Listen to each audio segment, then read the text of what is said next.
기뻐하고 오히려 삶의 완성을 축하하고 다시 만날 하늘나라에서의 그날을 소망해라. 그런 설교가 우리 기독교가 보통 강조해온 부활 신앙입니다. 그러니까 부활이라는 게 결코 죽음에 대한 부정이 아니라 죽음에 대한 종교의 눈부신 승리다, 이렇게 작축해온 교리가 바로 부활 신앙이라는 거죠. 어쩌면 부활 신앙은요, 우리 기독교 신앙의 요체입니다. 기독교인이 만약 부활을 믿지 않는다, 아까 우리 찬양하기 바로 직전에 우리 전도사님 물어보셨는데 부활을 믿으십니까? 진짜 믿으세요? 이렇게 물어보셨는데 여러분 다 아멘 하셨어요. 이거 안 믿으면 우리 기독교인은 아주 치명적인 죄를 범하는 꼴입니다. 왜냐하면 부활을 믿지 못하면 예수는 뭐냐면 그냥 위인이 되는 겁니다. 구세주가 되지 않는 거예요. 그죠? 그러니까 부활을 믿지 않으면 예수가 단순히 뭐 유대 현명한 랍비 정도로 여기는 것이기 때문에 기독교인의 진리를 부정하는 꼴이 됩니다. 또 하나가 있습니다. 부활은 어떤 일이냐 하면 인간이 할 수 있는 일과 신의 영역을 구분해주는 분명한 잣대입니다.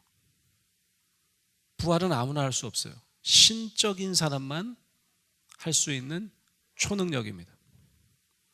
그래서 분명히 이 부활은 누군가를 부활시켰다. 그럼 이거는 이거 보통 사람이 아닌 겁니다. 신적인 행위의 원형을 누군가가 흉내내는 겁니다.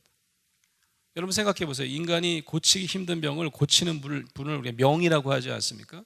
그런 사람이 죽은 사람을 살리는 거 보셨습니까? 그거는 가능치 않은 일입니다. 적어도 생명의 주관자 되시는 한 신, 하나님 정도는 되셔야 죽음을 없었던 사건으로 돌려놓을 수 있다는 말씀입니다. 오늘 우리가 읽은 본문 말씀은 어떤 말씀이냐면요, 예수님이 그 본인이 죽임을 당하고 부활하기 전에 한 죽은 청년의 생명을 부활시키는 이적을 소개하고 있습니다. 만약 이 말씀을 읽는 분들이 신앙이 없어요, 기독교 신앙이 없어요, 그러면 아마 이 예수가 살린 청년 이 진짜 죽었을까? 그때 당시에 좀 이렇게 사망 진단이 좀 명확치 않아가지고 완전히 숨을 거두기 직전의 청년을 예수님이 흔들어 깨운 게 아닐까? 그렇게 생각할 수 있습니다. 이런 시각에서 보면 오늘 본문 말씀의 부활은 어쩌면 그거 그냥 속임수야, 마술이야, 이렇게 생각할 수도 있습니다. 이 본문을 정말 실제로 있었던 일이라고 믿으면 우리는 어쩌면 기독교인이라고 우리가 스스로 자부할 수 있을지도 모르겠습니다. 오늘 본문에서 보면 우리가 읽은 말씀에 보면요, 예수의 엄청난 초능력을 보고 16절에 이렇게 얘기하고 있습니다. 모든 사람이 두려워하며 하나님께 영광을 돌려 이르되 큰 선지자가, 보통 사람이 아닌 거예요, 큰 선지자가 우리 가운데 일어나셨다 하고, 또 하나님께서, 이거는 신적인 일인 겁니다, 하나님께서 자기 백성을 돌보셨다 하더라. 17절에 또 뭐라고 되어 있는 줄 아십니까? 예수께 대한 이 소문이 온 유대와 사방에 두루 퍼지니라. 이보다 더 빨리 날 수 있는 소문은 없어요. 야, 죽은 자를 살리셨대. 병든 자를 낫게 한 게 아니고요, 죽은 사람을 살렸대요. 이건 초능력 중에 초능력인 거죠. 근데 한 가지 좀 의심스러운 게 있습니다. 예수님은 왜 하필 이 과부의 외아들을 살리신 걸까요? 당시 그 마을에 죽은 사람이 또 있었을 수도 있지 않습니까? 어느 마을에 들어가서 지난 한 일주일 동안 죽은 사람들 다 살리진 않으셨지 않습니까? 그렇다면 어떤 특별한 사정이 있어서 이 청년만을 살리신 겁니다. 왜 그랬을까요? 이 선택적인 부활만을 이 취사 선택하시는 예수님이라고 하면 여러분이나 저 자신이나 우리 사랑하는 사람들의 죽음 앞에서 예수님의 그 선택을 우리가 어떻게 받아들일 수 있을까요? 우리도 이 청년처럼 부활할 수 있을지, 그걸 어떻게 알 수 있죠? 복음서의 많은 부분에서는요, 예수님께서 많은 병자들을 고치시고 귀신 들린 자를 구해내십니다. 그런데 그들 모두는 아주 절박한 마음으로 예수께 다가와서 간청한 사람이 있었습니다. 본인이 하지 않으면 친구가 하고 식구들이 했습니다. 근데 특이하게도요, 오늘 본문은요, 한번 보세요. 오늘 본문은 이 과부가 예수님께 간청한 적이 없습니다. 살려달라고 그런 적이 없습니다. 다만 울기만 할 뿐이었습니다. 그런데 예수님께서는 아들을 살려달라는 요청도 하지 않는 이 과부에게 그녀에 대한 그득한 연민 때문에 그 외아들을 죽음에서 일으키시어 그녀에게 돌려주시는 그런 장면입니다. 어떤 주석가는 이렇게 얘기해요. 이 성경의 장면은 자신의 죽음을 비통해하는, 아마 마리아를 미리 생각하시고 마음 그득히 특별한 연민을 느꼈을 가능성이 있다. 그죠? 그 과부에 대한 연민과 공감은 어쩌면 예수님이 본인의 어머니 마리아에 대한 연민이었을 수도 있다. 뭐 이런 거죠. 하지만 보다 분명한 것은 그 연민과 공감이야말로 우리가 미처 청하지도 못했던 은총을 우리에게 내려주시는 통로가 되고 있다는 사실입니다. 저는 예수님이 행하신 이 부활 이적보다 더 눈에 띄는 장면이 있어요. 외아들을 잃고 마치 모든 것을 잃은 듯 망연자실하고 있었을 그 과부를 바라다 보면서 측은히 여기시고 가엾게 여기시는 공감의 장면입니다. 울지 말아라 하고 위로하신 후에 관에 다가가 손을 대십니다. 부활이라는 이적보다 더 강조되어야 할 예수님의 행적은 그의 공감적 태도입니다. 이 공감이라는 단어가 측은지심과는, 동정심과는 조금 다른 단어예요. 예수의 공감은 당시 그가 만나는 수없이 많은 사회적 약자의 가장 밑바닥에 서는 행위였습니다.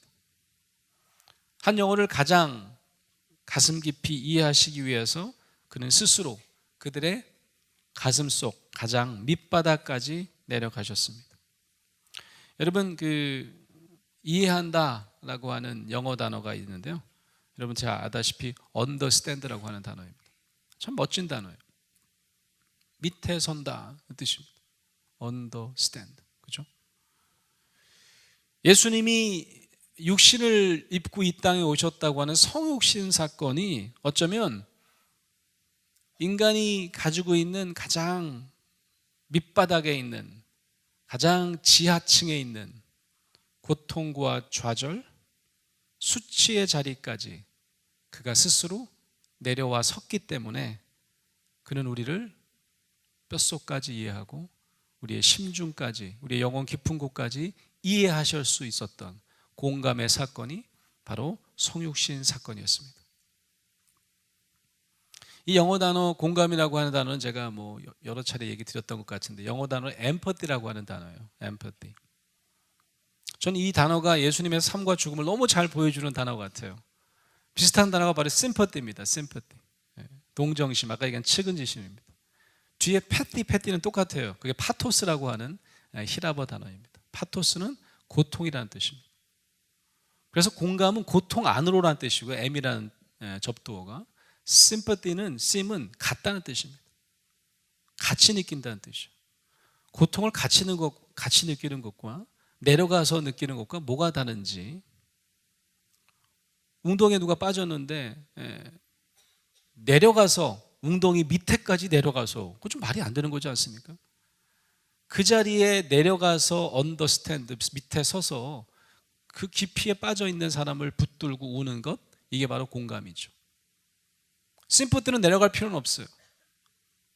안으로라는 뜻이 아니고 그냥 같이만 그 고통을 느끼면 되는 겁니다. 보통은 측은지심은 자기 자리를 움직이지 않아요. 웅덩이 위에서 그냥 발을 동동 구리고 어떻게 만약 손이 잡히면 일으켜 세워서 살려줄 수도 있는 거죠. 예수님이 하신 일이 이런 일 아닙니까? 굳이 여기까지 내려올 필요가 없어요. 굳이 우리의 가장 밑바닥 감정까지 내려오실 필요가 없음에도 불구하고 그는 우리를 쯔쯔쯔 측은지심으로 여기지 아니하시고 우리의 자리까지 내려왔다는 사실입니다. 부활은 예수의 아주 선행적인 공감이 축소되는 일로 이어져서는 안 됩니다. 우리를 향한 공감이 없으면 부활도 없습니다. 부활은 하늘에서 뚝 떨어진 것이 아니라 예수가 우리에게 보여준 공감의 열매입니다. 여러분, 부활하신 예수님이 어떻게 등장하셨죠? 짜잔, 마술자처럼 금박 옷을 입고 나타나지 않으셨다는 사실을 기억하시기 바랍니다. 손과 발 그리고 옆구리의 상처를 그대로 가지고 부활하셨습니다. 부활은 인간의 고통을 감쪽같이 지워버리는 마술이라기보다는 우리 모두의 상처를 있는 그대로 보시고 함께 아파하시기 원하는 임재의 약속입니다. 제가 봉직하는 대학은 기독교 대학이라서 모든 학생들이 무조건 원튼 원치 않든 기독교 개론 과목을 들어야 돼요. 기독교의 이해라고 하는 과목입니다. 그 과목을 제가 예전에 많이 가르쳤었는데 그때마다 물어봐요. 기독교에 손 들어보라고. 점점점 줄어듭니다. 요즘에는 굉장히 많이 줄어든 것 같아요. 다녀도 손을 못 들어, 창피해갖고. 옆에 있는 애들이 놀립니다. 너 교회 다녀? 대박. 왜 다녀? 이러니까. 그러니까 손을 안 들어요. 그래서 교회 다니지 않는 애한테 첫날 설문조사랍니다. 너 왜 교회가 그렇게 싫으니? 기독교의 이미지를 한번 써봐라. 그랬더니 다 쓰는 이유가 뭐냐면 너무 공격적인 학원 선교에 대해서 씁니다. 3월 달에 지나가지 못하겠다. 옆에서 하도 전도를 해가지고 말이죠. 막 쫓아다니는데 신천 로타리까지 쫓아온다는 거죠. 그래갖고 너무 힘들대요. 영원한 삶을 살라고 막 전도를 하는데 요즘 애들이 헬조선이라고 하지 않습니까? 영원히 살라고요? 미쳤어요 내가? 지금 이만큼 사는 것도 힘들어 죽겠어요 정말. 이런 얘기를 합니다. 그냥 이생만 살고 죽을래요. 이렇게 얘기를 합니다. 그래서 저는 이제 늘 중간고사 때까지 가르친 다음에 그 이후에는 예수님의 돌봄을 실천하는 많은 기독교인들이 있습니다. 그들이 아주 은밀한 돌봄의 현장들이 있어요. 거기에 보내요. 조별로 보냅니다. 의료선교센터도 보내고 세브란스에 있는 의료선교센터도 보내고 안산에 있는 외국인 노동자를 위한 센터에도 보냅니다. 기독교 사회복지기관 많죠. 보냅니다. 상담기관, 호스피스 기관 근데 보내요. 기독교인을 만나고 인터뷰해오라고 그래요. 왜 이런 일 하는지. 의료선교를 하시는 기독교인 의과대학 교수님을 한 조가 인터뷰를 하고 와서 이렇게 보고했습니다. 저는 예수 믿겠다고 하는 사람들만 골라서 치료해 주는 줄 알았어요. 예수 믿을래 안 믿을래? 그럼 치료해 줄게.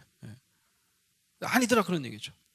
한 의사 선생님이 치료해 주러 갔던 아프리카에서 막상 갔더니 제대로 된 의료기기가 하나도 없어가지고 결코 치료를 못 해주고 왔다 그러면서 인터뷰 중에 닭똥 같은 눈물을 뚝뚝 흘렸습니다. 그걸 찍고 있는 아이들이 본인들 말로 우리 모두가 얼음땡이 됐어요. 그 학생은 한 번도 교회에 가보지 않았지만 기독교의 신비로움이 느껴졌다고 저에게 보고했습니다. 이유가 뭘까요? 그 의사 선생님은 치료를 못했어요.